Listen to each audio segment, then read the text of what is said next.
The rain hammered against the windows of Jake Miller's cabin like angry fists. He sat at his small wooden table, eating his dinner of canned soup and bread. Thunder crashed overhead, making the old cabin shake. Jake was used to being alone in the Montana wilderness. As a forest ranger, he had lived in this remote place for 3 years. He liked the quiet life, away from the noise of cities. But tonight felt different. Something was wrong in the forest. Jake put down his spoon and listened.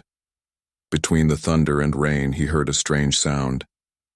It was like a low growling mixed with whimpering. He had heard many animal sounds during his years in the forest, but this was new.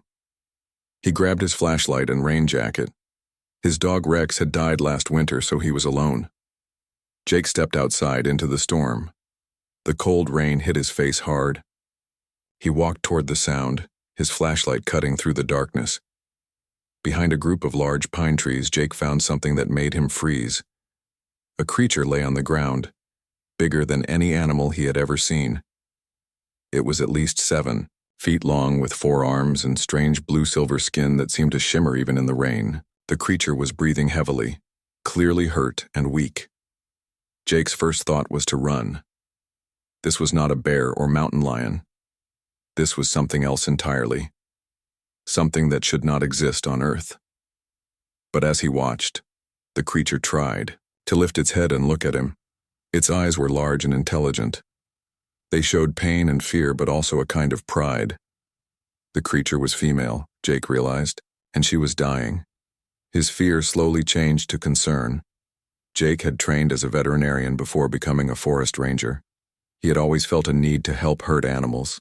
This creature, whatever she was, needed help. "Easy there," Jake said softly, the way he would talk to a scared animal.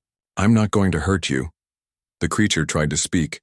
Her voice was deep and rough, but Jake could make out words. "Stay. Back.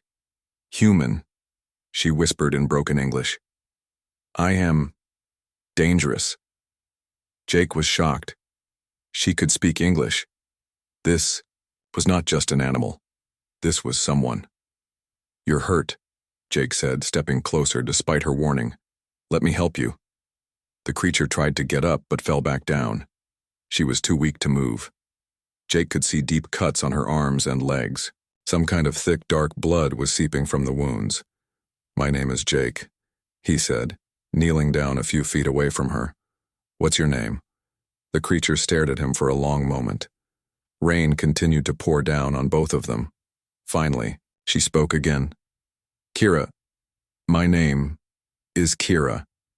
"Kira," Jake repeated. "That's a nice name. Kira, you need medical help. Will you let me try to help you?"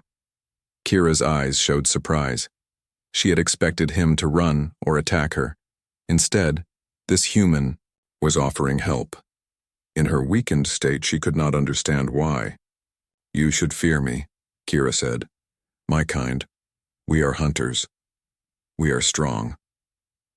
"Right now you're hurt and alone in a storm," Jake said simply. "Everyone needs help sometimes." Jake slowly reached out his hand. Kira watched him carefully but did not try to stop him. When his fingers touched her arm, he felt her skin was cold and rough, like touching a snake.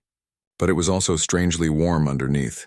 "Your skin is amazing," Jake said honestly. "I've never seen anything like it." Kira was surprised again. Most beings who saw her kind showed only fear or hatred. This human seemed curious and kind. "Can you walk?" Jake asked. "My cabin is warm and dry. I have medical supplies there." Kira tried to stand. With great effort, she managed to get to her feet, but she swayed dangerously. Jake quickly moved to her side to steady her. She was much taller than him and very heavy, but he helped support her weight. "Lean on me," Jake said. "We'll go slow." Step by step, they made their way through the storm to Jake's cabin. It took nearly 20 minutes to cover the short distance. By the time they reached the door, both were exhausted. Inside the warm cabin, Jake helped Kira sit on his couch. She looked around the small space with interest. Everything was simple but clean. Books lined the walls and a fire burned in the stone fireplace. "This is your home?" Kira asked. Yes, Jake said, getting his first aid kit. It's not much, but it's comfortable. Jake began cleaning Kira's wounds. She watched him work with growing amazement. His hands were gentle and sure. He did not seem afraid of her strange appearance or her size. "Why do you help me?" Kira asked. As Jake bandaged a cut on her arm, Jake paused in his work. "Because you need help. That's reason enough." As he worked, Kira began to tell him her story. She spoke slowly, her English limited but understandable. She came from a race called the Virek, who lived among the stars. They were hunters and warriors traveling from world to world. "My ship is crashed," Kira explained. "Engine failed during storm. I have been hiding in forest for many days, very hungry, very weak." "What do you usually eat?" Jake asked. Kira described the prey animals of her home world. Jake realized that Earth had nothing like them. No wonder she was starving. Her body needed specific nutrients that did not exist here. "I will die soon," Kira said matter-of-factly. "Cannot eat Earth food. Body cannot process." Jake felt a surge of determination. "No, you won't die. I won't let that happen." He thought about his friend Lisa Carter, who worked as a biochemist in a research lab in the city. If anyone could figure out what Kira needed to survive, it would be Lisa. "I have a friend who might be able to help," Jake said. "She's very smart about chemistry and biology." Kira looked at him with something like hope in her large eyes. "You would do this for me? Call another human?" "Of course," Jake said. "But Lisa is trustworthy. She'll want to help too." As the storm continued outside, Jake made Kira as comfortable as possible. He gave her blankets and pillows, and she lay down on his couch. For the first time in weeks, she felt safe. Jake looked at the strange, powerful being who had come into his life. He had no idea how much everything was about to change. All he knew was that Kira needed help, and he was going to do everything he could to save her. Tomorrow he would call Lisa. Tonight he would keep watch and make sure Kira stayed alive. It was the beginning of an adventure that would change both their lives forever. The next morning, Jake woke up early and quietly called his friend Lisa Carter. She worked at a research lab in the city about 2 hours away by car. Jake had known Lisa since college. She was smart and curious, always excited about new discoveries. "Jake, it's 6 in the morning," Lisa said sleepily when she answered the phone. "Lisa, I need your help with something important," Jake said, keeping his voice low. "Something that might sound crazy." "What's wrong? Are you hurt?" Jake looked over at Kira, who was still sleeping on his couch. Her skin had changed color during the night, becoming more silver than blue. It was beautiful and strange. "I found someone who needs medical help," Jake said carefully. "Someone very unusual. Can you come to my cabin today?" Lisa heard the serious tone in Jake's voice. "Of course. I'll drive up this morning." When Lisa arrived 3 hours later, Jake met her outside.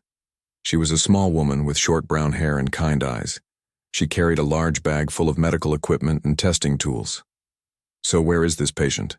Lisa asked as they walked toward the cabin. "Before we go inside," Jake said, stopping at the door, "I need you to promise me something. Whatever you see in there, you won't tell anyone else about it, not yet." Lisa frowned. "Jake, you're scaring me. What's going on?" "Just promise me," Jake said. "Okay, I promise." Jake opened the door and stepped inside. Lisa followed him and immediately froze. Kira was sitting up on the couch watching them with her large, intelligent eyes. In the daylight, her alien features were even more obvious. "Lisa," Jake said calmly. "This is Kira. Kira, this is my friend Lisa." Lisa's mouth opened, but no sound came out. She stared at Kira's forearms, her scaled skin, and her impressive height. For a full minute, nobody spoke. Finally, Lisa found her voice. She's not human." "No, she's not," Jake agreed. "She's from another world. Her ship crashed in the forest." Kira spoke in her deep, careful voice. "Hello, Lisa. Jake says you can help me." Lisa sat down hard in a chair, still staring. "You can talk. You can speak English." "Little bit," Kira said. "Learned from your television signals. Over the Next hour, Jake explained everything that had happened. Lisa listened, asked questions, and slowly began to accept the impossible truth. As a scientist, she was fascinated by Kira's biology. Can I examine you? Lisa asked Kira. I want to understand how your body works. Kira nodded. She trusted Jake, and Jake trusted Lisa. Lisa spent the day taking samples of Kira's blood and studying her skin. She was amazed by what she found. Kira's cells were unlike anything on Earth. They were more efficient and could repair damage much faster than human cells. This is incredible, Lisa whispered to Jake as she looked at blood samples under her portable microscope. Her blood contains proteins I've never seen before. No wonder she can't eat Earth food. Her body needs these specific nutrients to function. Can you make them? Jake asked. Can you create the protein she needs? I think so, Lisa said. It will take time, but I can try to synthesize them in my lab. While Lisa worked, Jake and Kira talked. Each day, Kira told him more about her people and her world. The Virak lived on ships, traveling between stars. They were proud hunters who valued strength and honor above all else. My people hunt for food and for sport, Kira explained one evening as they sat by the fire. But some hunt, thinking beings like you humans. Jake felt a chill. They hunt people? Not all Virak, Kira said quickly. But my clan leader Thex, he wanted to hunt your people. I said no. I said it was wrong to hunt those who think and feel. What happened? Jake asked. Thex got angry. He said I was weak. He exiled me, sent me away from the clan. Kira's voice was sad. I was alone when my ship crashed. Jake reached out and gently touched one of Kira's hands. Her skin was warm and smooth. I'm sorry that happened to you. Kira looked at him with surprise. You are sorry for me? But I am your enemy. I am a hunter. You're not my enemy, Jake said firmly. You're my friend. Over the following weeks, their friendship grew stronger. Kira taught Jake about her world and her abilities. She showed him how her skin could change colors to match her surroundings. She demonstrated her incredible strength by lifting fallen trees that Jake could never move alone. Your people are weak in body, Kira observed one day as she watched. Jake struggled to chop firewood, but strong in other ways. What do you mean? Jake asked, wiping sweat from his forehead. You are kind, Kira said simply. You help others, even strangers, even enemies. This is great strength. Jake smiled. Everyone deserves help when they need it. Kira found this attitude fascinating. On her world, only the strong survived. The weak were left behind. But humans seemed to take care of each other, even those who could not fight or hunt. Lisa came to visit twice a week, bringing new synthetic proteins for Kira to try. Slowly, they found combinations that worked. Kira began to grow stronger and healthier. You are saving my life, Kira told Lisa during one visit. Both of you. I will not forget this kindness. But their peaceful time was about to end. One morning, Jake noticed fresh tire tracks on the road leading to his cabin. They were from military vehicles, heavy and deep in the mud. Someone was here last night, Jake told Kira. Someone was watching us. Kira's skin immediately shifted to a darker color, a sign that she was alert and ready for danger. They know about me? Maybe, Jake said. We need to be careful. That afternoon, their fears came true. Jake heard the sound of helicopters approaching. Through his window, he saw soldiers surrounding his cabin. They wore black uniforms and carried advanced weapons. A man with gray hair and hard eyes stepped forward. He spoke through a megaphone. This is Colonel Pete Harrison of the United States military. We know you're harboring an extraterrestrial being. Come out with your hands up. Jake looked at Kira. Her forearms were tense, ready to fight. Her eyes showed no fear, only determination. We're not giving up, Jake said quietly. Kira nodded. Then we fight together. Outside, the soldiers waited for their response. Inside the cabin, Jake and Kira prepared for the battle that would change everything. Jake grabbed his hunting rifle while Kira moved to the back window. Her skin had turned completely dark, almost black. She was ready for war. "There's a back way out through the forest," Jake whispered. "I know these woods better than anyone. I will not run like a scared animal," Kira said, her voice low and dangerous. "This isn't about running," Jake said firmly. "This is about surviving. We can't fight the entire military." Colonel Harrison's voice boomed through the megaphone again. "You have 60 seconds to surrender or we're coming in." Jake made a quick decision. He opened the back door and fired 3 shots into the air. While the soldiers moved toward the B sound, he and Kira slipped out the rear window into the thick forest behind his cabin. They moved quickly through the trees. Jake led the way along paths only he knew. Kira followed silently, her forearms helping her move through the branches like a ghost. Behind them, they heard soldiers shouting and crashing through the undergrowth. "They're loud," Kira observed, as they paused behind a large fallen tree. "Humans aren't natural hunters like you," Jake said. "But they have technology and numbers." As if to prove his point, they heard the buzz of drones overhead. Small flying machines with cameras were searching the forest from above. "We need to find shelter," Jake said. "I know a cave system about 2 miles from here." They moved deeper into the wilderness. Jake had spent 3 years learning every trail, every hiding spot, every shortcut in these mountains. Now that knowledge was keeping them alive. But the military was persistent. Colonel Harrison had brought thermal imaging equipment, motion sensors, and tracking dogs. By evening, Jake and Kira were tired and hungry. They found refuge in a small cave that Jake had discovered during his early days as a ranger. It was hidden behind a waterfall, and the sound of rushing water would mask their voices. "Why do your people want me?" Kira asked as they shared Jake's emergency food supplies. "They're afraid," Jake said. "You're proof that we're not alone in the universe. Some people can't handle that." "On my world, fear makes warriors stronger," Kira said. "Your people let fear make them weak." Jake thought about that. Maybe. But fear also makes people dangerous. Over the next 3 days, they played a deadly game of hide-and-seek through the Montana wilderness. Jake taught Kira how to move without leaving tracks and how to use human tools to create traps. Kira showed Jake how to move silently and how to sense danger before it arrived. "Your people are clever," Kira admitted after they successfully avoided another patrol. "You use your mind to overcome your weak bodies." "That's how humans survive," Jake said.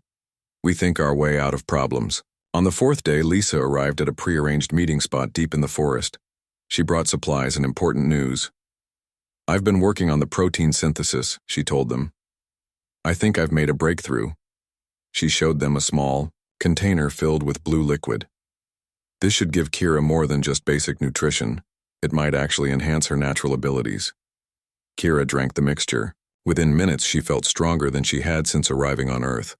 Her skin became brighter, her movements faster. "This is remarkable," Kira said, flexing her forearms. "I feel more than I was before." "The combination of Earth elements with your alien biology is creating something new," Lisa explained. "Something better." But their celebration was cut short. Lisa brought more troubling news. "I intercepted military communications," she said. "Colonel Harrison isn't just looking for you. He's been ordered to capture Kira alive and eliminate Jake as a security risk." Jake felt cold. "They want to kill me?" "You know too much," Lisa said sadly. "You're a threat to their secret." Kira's skin turned deep red, a color Jake had never seen before. "They dare threaten my friend?" "There's more," Lisa continued. "I detected unusual energy signatures in space. Something big is coming toward Earth." Kira went very still. "What kind of energy?" "I don't know, but it's not human technology." Kira closed her eyes and made a soft humming sound. After a moment, she spoke in a voice full of dread. "My people are coming. Thex has found me." "Your clan leader?" Jake asked. "Yes. He must have tracked my ship's distress signal." Kira looked at both humans with worry. "He will not come to rescue me. He will come to punish me, and he will see your world as a new hunting ground." Jake felt the weight of responsibility settle on his shoulders. How many ships? Thex commands a full hunting fleet, 20 ships, each carries 50 warriors. Lisa did the math quickly. 1,000 alien hunters? Coming to Earth? They will hunt your people for sport, Kira said grimly. Men, women, children. They will not care. Jake stood up, his mind racing. We have to warn people. We have to tell the government what's coming. They will not believe you, Kira said. And even if they do, your weapons cannot stop Virak hunters. Then we'll have to find another way, Jake said with determination. That night, as they camped in another hidden cave, Kira told them more about Virak hunting tactics. The aliens were faster, stronger, and more skilled than any human warrior. They used advanced weapons and armor. Most importantly, they lived for the hunt. Fighting was their greatest joy. But they have weaknesses too, Kira admitted. They are proud. They underestimate enemies they see as weak, and they follow strict rules of honor. What kind of rules? Jake asked. They must accept challenges to single combat. They cannot use their advanced weapons against primitives unless those primitives prove themselves worthy opponents first. Jake saw an opportunity. So if we could prove that humans are worthy opponents, they would fight with honor instead of simply slaughtering, Kira finished. But proving worthiness means defeating Virak warriors in combat. No human has ever done that. Maybe no human has tried the right way, Jake said thoughtfully. Lisa had been quiet, but now she spoke up. What if we could give humans the same enhancement that we gave Kira? What if we could level the playing field? Kira looked at her with new respect. You would risk changing your own people to save them? Yes, Lisa said firmly. Jake nodded. We need to get back to civilization. We need to contact the government and convince them to listen. Colonel Harrison will be waiting, Kira warned. Then we'll have to go through him, Jake said. As dawn broke over the mountains, the three unlikely allies prepared for the most dangerous part of their journey. They had to reach the outside world, convince the authorities of an impossible threat, and somehow prepare humanity for a war they were not ready to fight. Behind them, the forest was full of soldiers hunting them. Above them, alien ships moved closer to Earth. Time was running out. Jake made a decision that would change everything. On their way back to civilization, he stopped at a small town and walked into the local news station. With cameras rolling, he told the world about Kira and the coming alien threat. My name is Jake Miller, he said, looking directly into the camera. 3 weeks ago, I found an injured alien in the forest. Her name is Kira, and she saved my life by warning us about an invasion. The news spread like wildfire across the internet. Videos of Jake's interview were shared millions of times. Some people called it a hoax, but others believed. When Kira appeared on camera and demonstrated her abilities, the world had to accept the truth. Colonel Harrison was furious. He tried to capture Jake and Kira when they arrived in the city, but crowds of people protected them. The story was too public now. The government could not simply make them disappear. Within days, world leaders demanded answers. The United Nations called an emergency meeting. Scientists, military leaders, and politicians all wanted to meet Kira and learn about the threat coming from space. We have 6 days before the Virak fleet arrives, Kira told the assembled leaders. They bring 1,000 hunters. They will see your people as prey animals. A general from the United States military stood up. We have nuclear weapons. We have advanced fighter jets. Surely we can defend ourselves. Kira shook her head sadly.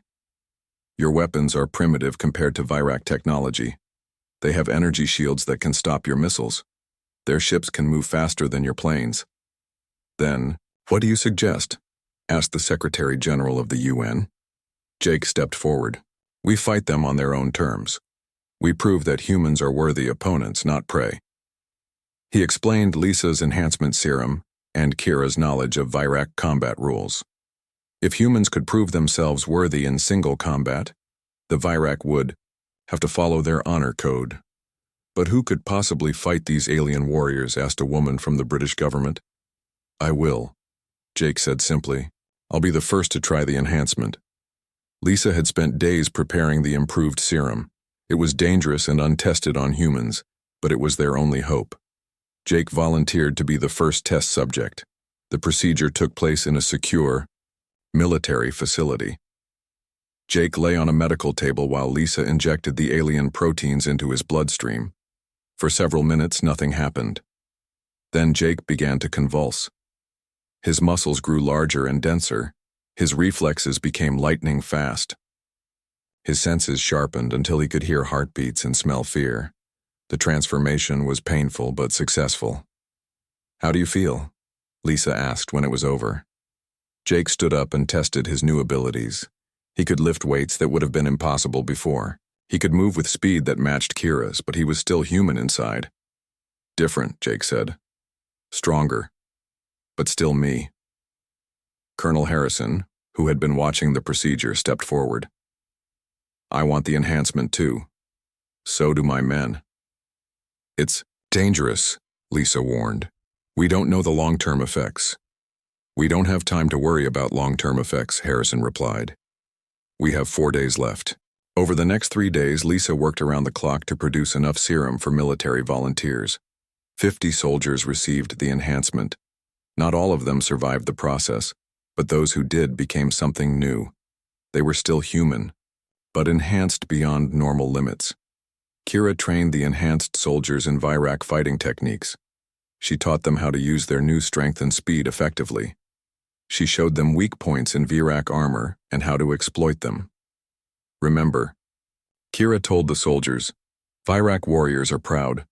They will accept challenges to single combat. If you can defeat even one of them, they will respect humans as worthy opponents." On the morning of the 6th day, the Virak fleet appeared in Earth's sky. 20 massive ships, each the size of a city block, descended through the atmosphere. They landed in remote areas around the world, avoiding major cities. Thex the Bloodied emerged from the lead ship. He was enormous, even for a Virak, with scars covering his dark blue skin. His forearms carried weapons that hummed with deadly energy. "People of Earth," his voice boomed from speakers on his ship, "I am Thex of the Virak. We have come to hunt. You are now our prey." Jake, wearing enhanced combat armor, stepped forward. Behind him stood the 50 enhanced soldiers and Kira. News cameras from around the world recorded everything. "I am Jake Miller of Earth," he called out in a strong voice. "I challenge you to single combat." Thex laughed, a sound like grinding metal. "A human challenges me? This will be amusing." The two fighters met in an open field. Thex carried energy weapons and wore advanced armor. Jake had only enhanced abilities and human-made weapons. By all rights, he should have been killed in seconds, but Jake had something Thex did not expect. He had learned from Kira, but he also fought like a human. He was unpredictable, creative, and stubborn. When Thex expected him to retreat, Jake attacked. When Thex thought he had won, Jake found new strength. The battle lasted 20 minutes. Jake used every trick Kira had taught him and several she had not. He exploited Thex's pride and overconfidence. When the Virak leader finally fell, defeated but alive, the watching crowd erupted in cheers. Thex looked up at Jake with something like respect. "You fight well, human. Better than I expected." "Humans don't give up," Jake said, offering his hand to help Thex stand. "We protect what we love." Other Virak warriors stepped forward to challenge the enhanced soldiers. Some humans, others lost, but all fought with courage and skill. By the end of the day, the Virak had to admit that humans were worthy opponents. "You have earned our respect," Thex announced to the assembled crowd. "We will not hunt your people like animals. Instead, we offer alliance. Join us among the stars, as equals." 6 months later, Jake stood on the porch of his rebuilt cabin, watching the stars. Kira sat beside him, now serving as Earth's ambassador to the Virak fleet. Lisa had been awarded the Nobel Prize for her work on human enhancement. "Do you ever regret helping me that night in the storm?"